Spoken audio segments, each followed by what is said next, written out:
Hello, this is Steve Spanoudis coming to you once again from Dublin, Ohio. Hello to Kai Coggan, and thank you for maintaining this forum, and hello to the Wednesday night poetry audience. This week's piece is titled The Taste of Bees.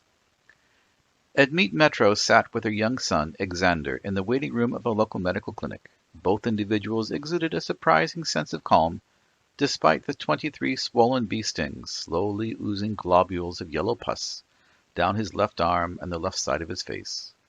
Admete because she had been to places like this so often, and Exander because he never seemed to complain about much of anything.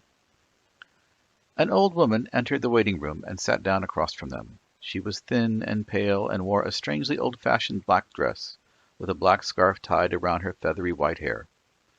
While this looked very out of place in the U.S., Admete recognized that the woman's appearance was something not uncommon in her native Greece, particularly on the smaller islands, where older women still dressed this way as a sign of mourning or of respect, a custom unchanged for centuries. Her age was hard to estimate, but certainly it was a large number. Admete suspected it might be a 3-digit number. She moved slowly but purposefully. Her eyes were unusual, silver with flecks of gold. She smiled, then focused on the small boy, leaning forward and staring into Exander's eyes. He sat perfectly still, staring back attentively. She spoke in a clear, strong, richly toned voice that seemed mismatched to her outward appearance. You are a complicated little one, and hard to find. Small wonder. A life that will be always up in the air, always in motion, always driven, always in need of meaning. Seeking, searching, wondering, wandering. Never fear.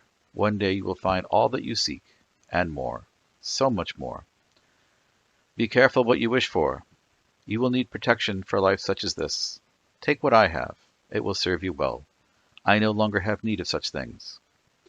From around her neck she unclasped a simple necklace, a small round pendant on a thin black leather band with a silver clasp. A charm against the evil eye, an old folk superstition to ward off death, evil spirits, and the ill wishes of others. Admete tried to politely decline the gift, but the woman in black insisted. Do not choose for him. The gift is his, to accept or refuse. She put her thin, knotted hands behind her for a moment, then held them in front of Exander. First, we play a game, you and I. Which hand holds it? He's only 2. He can't understand you. Canete lathos. You are wrong. He understands.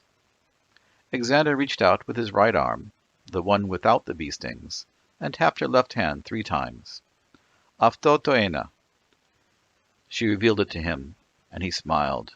Very good, little one. Pali. She held her hands out, and again he guessed correctly. Admete watched as this process repeated a total of 16 times. Exander guessed correctly every time. The old woman laughed. It was an arresting laugh. There was music in it. Her look of satisfaction was unmistakable. Enough. It is you, and it is I. There can be no mistake. We know each other too well. You have earned your prize. She fastened the charm around his neck. He looked up at her with his big eyes. Efkaristo. He pronounced the word carefully. She rose slowly to her feet. Parakalo. You are welcome, young man. She turned to Admete. You have done well. He is a beautiful child. I see much in him. Strength, perception, energy, determination. He will be a force to reckon with. What is his name? Exander. The woman smiled approvingly. The defender, Teleos. You could not have chosen better. I wish you luck. You will need it. To be the mother of such a child has always been a trial. Take care of his gift. Never take it off. First appearances can deceive. There is not another like it. Admete looked closely at the necklace. The eye was surrounded by a silver band. The black, white, and blue circles were inlaid stone, not polymer. It was not a cheap trinket. She turned it over and looked at the back, which was a veined blue disc inlaid with the Greek letter Xi in white as 3 wavy lines. She turned to ask about the significance of the letter, but the woman had disappeared. Admete also intended to ask what she meant by hard to find, but that opportunity had also passed. Several things that the woman in black had done or said were only now percolating through her head. She did a quick mental calculation. The odds of having guessed the correct hand every time were 2 to the 16th, or less than 1 in 65,000. If you include the times that both hands were empty, the statistic was 3 to the 16th, or 1 in 43 million. She noticed something in Exander's hand. What's that? He raised a small, tightly clenched fist. In it were two slender feathers, one blue, one gold. Behind her, unseen, two small birds perched on the window-sill, observing.